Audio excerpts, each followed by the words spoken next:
The Department of Homeland Security plans to enforce in a few months the Real ID Act, aimed at preventing terrorists and others from getting fake driver's licenses. And that could mean Guam licenses may no longer be good for air travel, as PNC's Washington correspondent Matt Kay reports.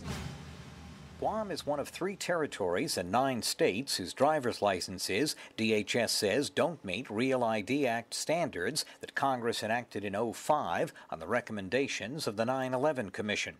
Deadlines to meet the standards and keep using licenses as ID to fly are set to expire January 10th, but DHS says the public will have at least 120 days notice before the changes go into effect. Guam Congresswoman Madeline Bordallo has just written to DHS Secretary Jay Johnson to provide me with the aspects of Guam's driver licenses that are not currently in compliance with the Act, as well as what the steps that need to be taken by GovGuam to bring our driver's license into full compliance.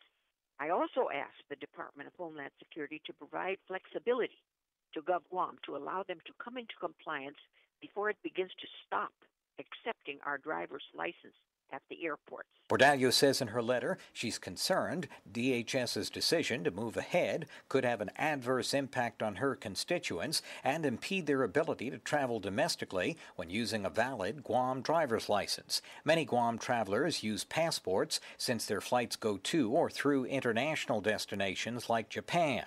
Others fly on purely domestic flights and don't need passports. Several states refuse to comply with the Real ID Act over privacy concerns, though Bordallo says GovGuam has been working to make license improvements. DHS gave the states and Guam, Puerto Rico, and the Virgin Islands 120 extra days to comply. That deadline now looms in the next few months. On Capitol Hill, Matt Kay for PNC News.